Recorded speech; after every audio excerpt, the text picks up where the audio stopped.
মহকুমার টাউন থেকে বেরোলাম যখন, তখনই বেলা যায় যায়। কলকাতা থেকে আসছিলাম বরিশাল এক্সপ্রেসে। বারাসা স্টেশনে নিতান্ত অকারণে, অবশ্য যাত্রীদের ব্যাখ্যা অনুযায়ী, উক্ত বরিশাল এক্সপ্রেস 40 মিনিট কেন যে দাঁড়িয়ে রইল দারু ব্রহ্মবৎ অনড় অবস্থায়, তা কেউ বলতে পারল না। গন্তব্যস্থান বনগাঁয় পৌঁছে দেখি রানাঘাট লাইনের গাড়ি চলে গিয়েছে। বেলার দিকে চাইলাম, বেশ উঁচুতেই সূর্যদেব। লিচুতলা ক্লাবে খানিকটা বসে আড্ডা দিয়ে চা খেয়ে ধীরে সুস্থে হেঁটে গেল ওই 5 মাইল পথ সন্ধ্যার আগেই অতিক্রম করতে পারা কঠিন হবে না। রামবাবু, শ্যামবাবু, যদু ও মধুবাবু সবাই বেলা 5টার সময় ক্লাবে বসে গল্প করছিলেন। আমায় দেখে বললেন, বাড়ি যাবে? ট্রেনে গেলে না? ট্রেনটা ফেল হয়ে গেল। Barishal express 40 minute late. এসো এসো এসো, খুব ভালো হয়েছে এক্সপ্রেস লেট হয়ে। বসো বসো বসো, চা খাও। তারপর গল্প গুজবে যার 12 আনাই পরনিন্দা, সময় হু হু করে কেটে গিয়ে কখন যে গোধূলির পূর্ব মুহূর্তে উপস্থিত হয়েছে তা কিছু বলতে পারিনি। যেতে হবে এখন অনেকটা রাস্তা, আর দেরি করলে পথে অন্ধকার হয়ে যাবে। বৃষ্টিও আসতে পারে, কারণ বর্ষাকাল, শ্রাবণ মাস। বড় রাস্তায় উঠে সত্যিই দেখলাম আড্ডা দিতে গিয়ে সময়ের আন্দাজ বুঝতে পারিনি। তাড়াতাড়ি হাঁটতে লাগলাম। পশ্চিম আকাশে মেঘ করে আসছে। চাপা বেড়ে ছাড়িয়েছি। রাস্তায় তখন জনমানব নেই। পথের দুপাশে ঘন জঙ্গলে পটপটির ফুল ফুটেছে। গন্ধ ভেসে আসছে জলো বাতাস। শেয়াল খসখস শব্দ করে চলে গেল পাতার উপর দিয়ে। বিলিতি চটকা গাছের ডাল বেয়ে ঝুলে পড়েছে মাকাল লতা। কলকাতা থেকে হঠাৎ এসে বেশ লাগছে এই নির্জনতা।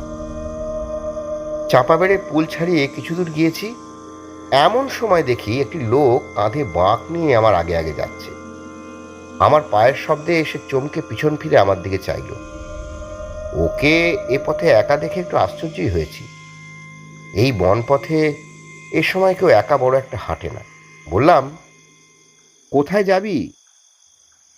আগে গোপালনগরে বাঁকে কি রে? দই আছে। তা এত দই কি হবে? নিবারণ ময়দার বাড়ি বায়না আছে, তেনাদের বাড়ি আজ খাওন দাওন। তোদের বাড়ি কোথায়? দই আনছিস কোথা থেকে? আগে বেনাপোল থেকে। বলিস কি রে, এই 10 মাইল দূর থেকে এই দই আনছিস? তা এত দেরি করে ফেললি কেন? লোকটার কণ্ঠস্বরে মনে হয়েছিল ও আমাকে সঙ্গী হিসেবে পেয়ে বাঁচল এই সন্ধ্যাবেলা। একা যেতে ও নিশ্চয়ই ভয় করছিল। আমার প্রশ্নের উত্তরে সে গল্প জুড়ে দিলে কেন তার দেরি হলো দই নিয়ে রওনা হতে। ওদের একটা গরু হারিয়ে গিয়েছিল আজ 5 দিন। খুঁজে খুঁজে হয়রান হয়ে গিয়েছিল। আজ দুপুরের পর হিজলতলার বাঁওড়ে সেই গরুকে চড়তে দেখা গেল। তারপর ওরা দল বেঁধে বেরোলো গরু আনতে। গিয়ে দেখে বাঁওড়ের ধারে একটা লোক বসে আছে। তার কাছে 6টা গরু একসঙ্গে চড়ছে। সবগুলোই বিভিন্ন গ্রামের হারানো গরু, ক্রমে জানা গেল। লোকটা তো ওদের দেখেই দৌড় ইত্যাদি ইত্যাদি। এইবার বেশ সন্ধে হয়ে এসেছে। বাঁশ আম্মনের ভেতরে ভেতরে ঘুলি ঘুলি অন্ধকার। সামনে একখানা শুকনো কাঠ উঁচু চটকা গাছের মাথা থেকে ভেঙে পড়তেই ও চমকে উঠে বলল, হকি! আরে চটকা গাছের ডাল। ও তা তোমার নাম কি? নিধিরাম। বাড়ি? কটক জেলা। সত্যি? তা তুমি তো বেশ বাঙালিদের মতো কথাবার্তা বলছো। তা হবে না বাবু, বেনপোলের কাছে কাসুন্দিয়াতে আমার 15 বছর কেটে গেল। ওখানে আমার গরুর বাথান, 20টা গাই গরু, 15-16টা বকনা বাছুর, মস্ত বাথান, রোজ 8 মণ দুধ হয়।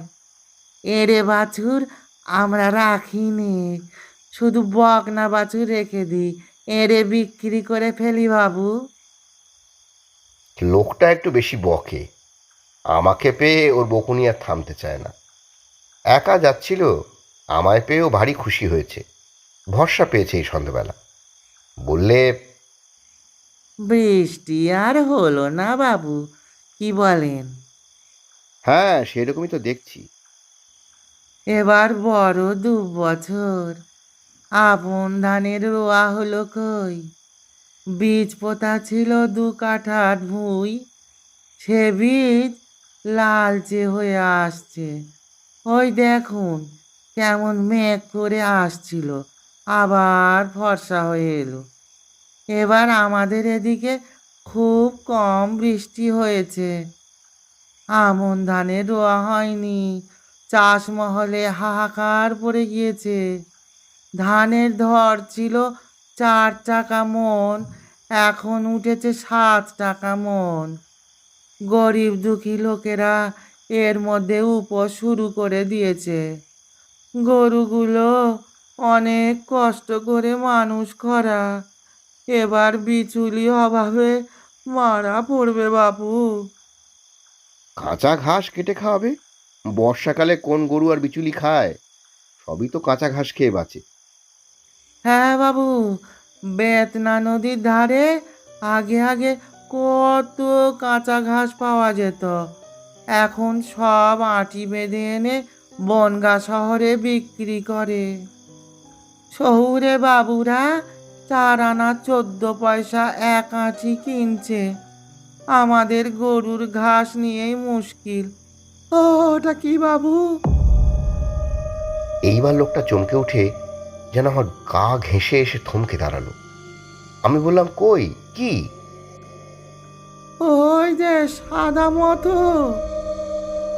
চেয়ে দেখলাম কিছুই না, মাকাল লতার মোটা সাদা লতা গাছের ডাল থেকে ঝুলে দুলছে অন্ধকারে।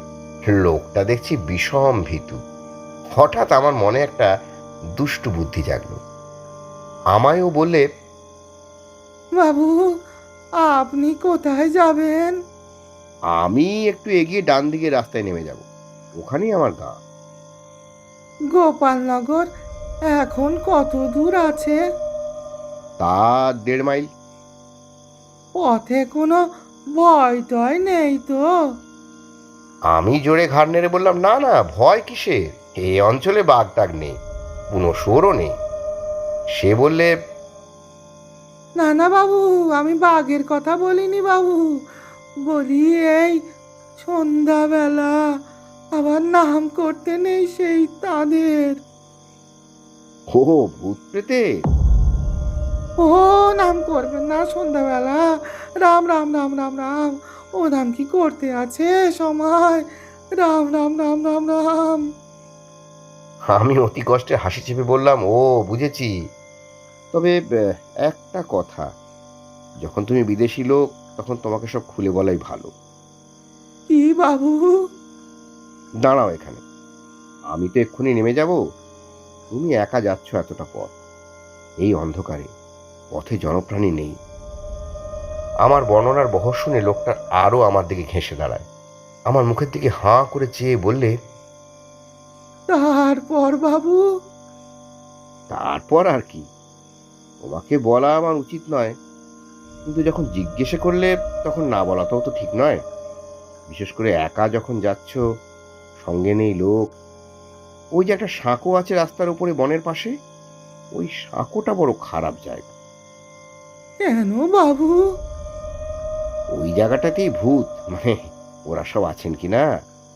পাশে যে বড় বাগান, ওটার নাম গয়ালদরের আম বাগান, বড্ড খারাপ জায়গা।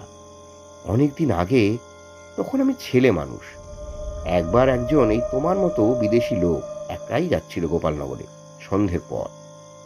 তারপর দিন সকালবেলা দেখা গেল কিসে তার ঘাটটা ভেঙে মেরে ফেলে রেখেছে সাগরতলায়। এই আমার নিজের চোখে দেখা। কথাটা তোমায় বলা উচিত নয়, তবে যখন জিজ্ঞেস করলে তখন চেপে রাখাও তো উচিত নয়। একটা বিপদ হতে দেরি লাগে না। তখন তুমি বলতে পারো, বাবু আপনি জেনে শুনে আমায় বলেননি কেন? সন্ধ্যের পর কেউ ওই পথে যায় না, প্রাণ হাতে করে যেতে হয়। আজ বছর 2 আগে এক রাখাল ছোড়া দিন দুপুরে অজ্ঞান হয়ে পড়েছিল সাগরতলায়। যাক, সে তুমি রাম রাম বলতে বলতে চলে যাও, কোনো ভয় নেই। বাবু, আপনি কি নেমে যাবেন? হ্যাঁ, আগে আমার গায়ের রাস্তা নেমে গেল, আমি এইবার চলে যাব। তাই তো বাবু, একা আমি কি করে যাব? আরে রাখে কেষ্ট মারে কে, মারে কেষ্ট রাখে কে।